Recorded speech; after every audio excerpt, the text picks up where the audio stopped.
Hi, everyone. I'm Olga Fleming, CEO of Y&R PR. I'm Courtney Walker, Managing Director of Y&R PR. So, Courtney, it's been 6 months since our first recording of the new abnormal. Right. Wait, doesn't it feel like we haven't moved?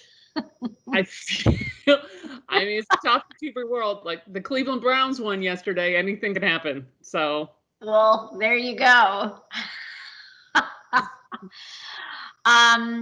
It's crazy. If you had told me in March when we were recording our first episode that we would be here in end of September talking about very similar things, I would have said, no, we would have had it figured out. But this is definitely not something that's going to stay with us for a long time.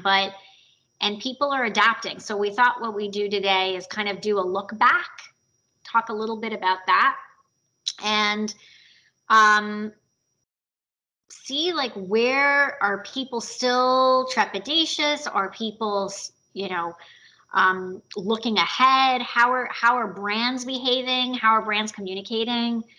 It's a very interesting time. What I'm starting to see, Court, is companies are starting to kind of fall back into somewhat old ways, which I think is good and bad. Good because, there's comfort in doing what, is tried and true.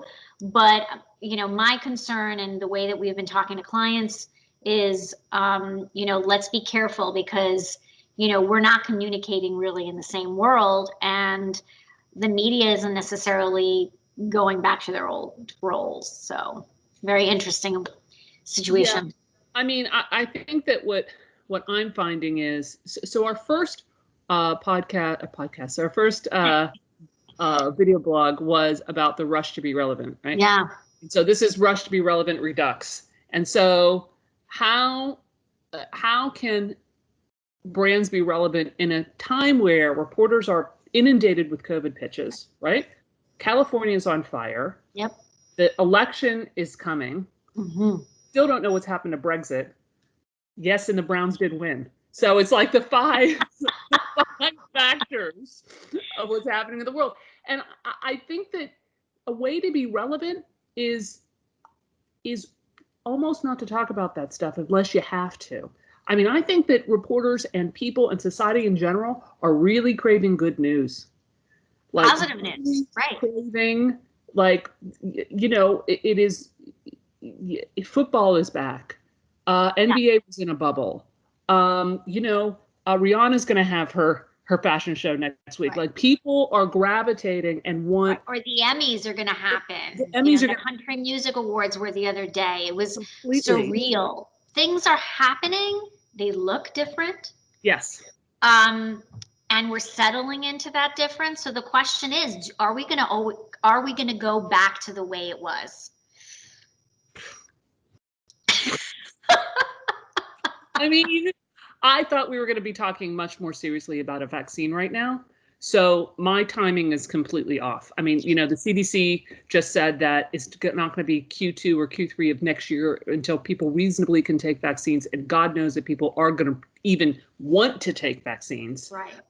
Even if they are therapeutic. So the answer to that, in my view, is not for a while. And so I think we're going to be in this new abnormal, which is going to turn into the new abnormal for the foreseeable future. Well, it's going to be the new normal. It's not going to be the new abnormal.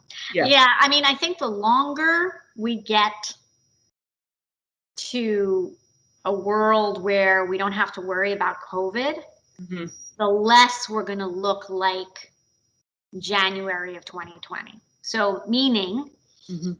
that the longer people get used to the new reality, the less we're going to actually go back to the way we were, because people adjust and they move on. And so, I mean, we know it from our industry and from our clients. A lot of people work from home. I don't foresee a full force, 100% everybody in the office workforce anymore. It's just not going to happen. Well, think of it just in our own area, right? So our office is open. Right. I think it's, if I understand this right, like who's going in the office is that like kids who live in apartments in Astoria with 4 roommates, and they have no reasonable way to kind of do their work, right? But for the most part, people aren't going back into the office. And I guess to your point, even if there is a treatment, and let's even talk about that. I mean, a treatment does not mean that's going to heal everybody. It just means you've got something. Right.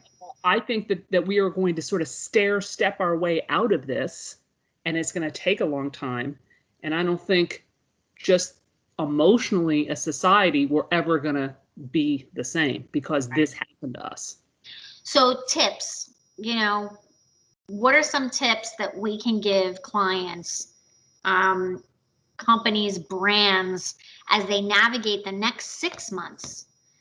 What should they be rushing to be relevant? I say no. However, if you have good news, I agree with you, Courtney, share it. Yeah. Reporters are looking for different stories. We know it. They have to report on COVID, but think about yourselves. Not everybody's like looking for those stories anymore. It's not appointment TV. So creating storylines that are feel good, because we're also dealing with natural disasters. We're dealing with an election that may shift the way the country is being governed. People want to feel some sort of comfort. And so companies really should be going out there and talking about, I think, like what makes them, an ally, a trusted partner. I would say that this is not a good time to change things. Oh, no, I think I completely agree with you. I think people are looking for page turners, and I mean that in 2 ways. I mean a page turner as in, I don't want to talk about what is happening in reality, and also I want to feel so completely immersed in something that I just kind of forget about everything. Yeah.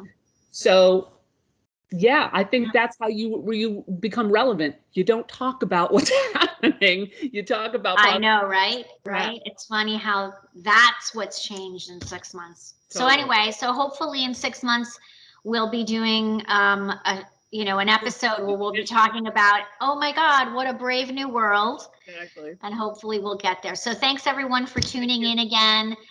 We'll talk to you all soon. Stay well. Bye.